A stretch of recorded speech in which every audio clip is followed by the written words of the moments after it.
Elton John thought that sorry was the hardest word, and sometimes it seems like that particularly applies to leaders. When was the last time you heard a prominent public leader really apologize and mean it? It doesn't often happen. But think about the effect when it does. I actually tried to find some good examples of well-known people, politicians and so on, genuinely apologizing, but I honestly couldn't find any that weren't either forced or came way too late, or were just not real apologies. So this is the example we get set. And what about at work? Can you think of many examples of your leaders genuinely and sincerely apologizing to you or to each other or to anyone else? My bet is, unless you work for a fairly unusual organization, then you probably can't think of very many examples. Why is this? A study from 2012 found that the act of refusing to apologize resulted in greater self-esteem and increased feelings of power and value integrity. In other words, not apologizing made people feel better about themselves. And notice this was an active decision. They'd done something wrong and they thought about apologizing for a second and then they decided not to. And this reinforced their sense of power and self-esteem.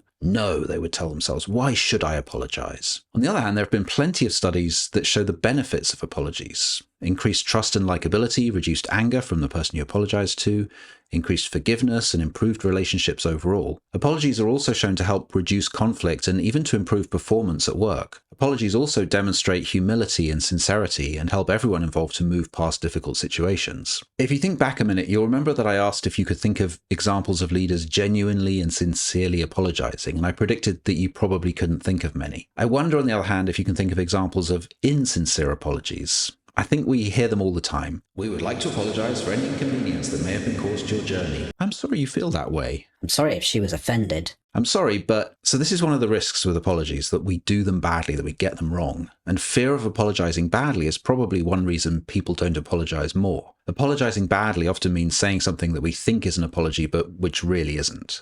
So if you screwed up, make it your next task to apologize effectively to the people that need to hear it. This can often include the word sorry, but it doesn't really have to. You can just acknowledge the mistake. You can say, I messed up, or I got that wrong. But if you do use the word sorry, make sure you don't immediately undermine it by saying something like, I'm sorry, but, or I'm sorry if. And don't drag it out either. There's no need to flagellate yourself for hours. Look them in the eye, say you're sorry, and then move on. And in this situation, moving on should usually involve explaining what you're going to do about it or what you've learned from it, not just pretending it never happened. But you can shift from apology mode into a more practical mode. So, for example, you've indicated the sincerity of your apology through your words, your tone of voice, your body language, your facial expression.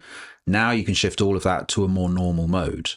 I'm sorry, I really screwed up there. Okay, here's what I'm going to do about it. Another risk with apologies is that we overdo them. If you apologize too often, it can reduce their effectiveness and make them seem insincere. So make sure you only apologize when you really mean it. A few other common things to avoid when apologizing. Don't blame someone else. If you're apologizing, apologize for yourself. Don't be vague. Say what you're sorry for. Name it out loud. Otherwise, it feels like you're avoiding it. Don't make excuses. Sometimes an explanation is useful, like, I'm sorry I was late. I got caught up in really bad traffic. But if it's just an excuse, skip it. Don't apologize if you don't know what you're apologizing for. Make sure you understand what actually happened, what the impact was, and then apologize once you properly understand it. Otherwise, it can't be a sincere apology. Don't apologize for the same thing twice, or rather, if you screw something up, make sure you learn from it so you don't need to apologize for it a second time. And finally, don't apologize just for being yourself. If someone tells you something like, yeah, you spoke too quietly in that meeting, there's no point apologizing if that's just part of who you are. If you do apologize, you either don't really mean it, or worse, you do mean it, in which case you're basically saying that you aren't really suited to certain aspects of your job. In reality, this is just a difference in style, probably. The right thing to do if someone gives you feedback like this is to find out what the implications of it are. Did it really matter? What went wrong as a result? Maybe nothing. Maybe they just didn't like the way you spoke. Or maybe some important points were missed, in which case maybe next time you should just sit in a more central location in the room or whatever. Whatever it is, an apology is not needed for simply being yourself. Rather, you can receive the feedback gratefully and make a decision about what to do with the feedback. I mentioned forgiveness earlier. This might seem like a strange concept in the context of leadership, but it does matter. A study from 2014 showed that, unsurprisingly, apologies reduced anger and increased forgiveness. Not everyone goes about bearing a grudge, of course, but even if we don't remember it, forgiving someone for a mistake makes it much easier to want to help them or be kind to them in the future. Think of it this way. If someone asks you for a favor and the last interaction you had with them was one that left you wanting an apology,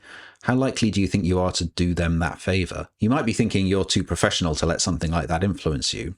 Maybe. But if so, I think you're kind of unusual. Even though most of us probably wouldn't consciously make the connection, our decisions are constantly affected by these kinds of factors. There's a very positive version of this that I've seen play out a few times in my career. In one example, I had an early stage startup that was offering services to law firms. We decided to send lawyers in London a promotional gift, this beautiful engraved magnifying glass. It was a really lovely thing, but not too expensive. Anyway, we posted these out to about 50 or so lawyers. We got a few notes of thank you. Most people said nothing, but one lawyer was furious. We hadn't paid the right postage fees. So when the magnifying glass arrived at his office, he had to pay a surcharge. It wasn't a huge amount of money, but he was really pissed off. So I visited him personally and apologized. Once I'd apologized and he'd accepted the apology, he asked me why we'd sent him the magnifying glass in the first place, which gave me a chance to explain our services. A few years later, he was one of our most loyal clients, and I'm convinced that our relationship was stronger because it started with this genuine apology. One final study I wanted to mention from 2013 showed not only that apologies at work were effective, but that they were more effective when the person doing the apologizing was more senior than the person they were apologizing to. The paper's authors hypothesized that the low frequency of apologies from high status individuals may lead to the low expectancy of their apology, which produces its high level of effectiveness. In other words, if someone doesn't expect you to apologize because of your status, because of your seniority, any apology you do make is going to be more effective. And this is the reason I wanted to make this video. One of the things that can drive a sense of distance between a leader and their team is an unwillingness of the leader to show their human side, to show weakness. And one aspect of this can be an unwillingness to apologize. I've known leaders, as I'm sure you probably have as well, that will contort themselves into completely untenable positions to avoid apologizing. Everyone around them knows that's what's happening, and it undermines everyone's trust in that leader.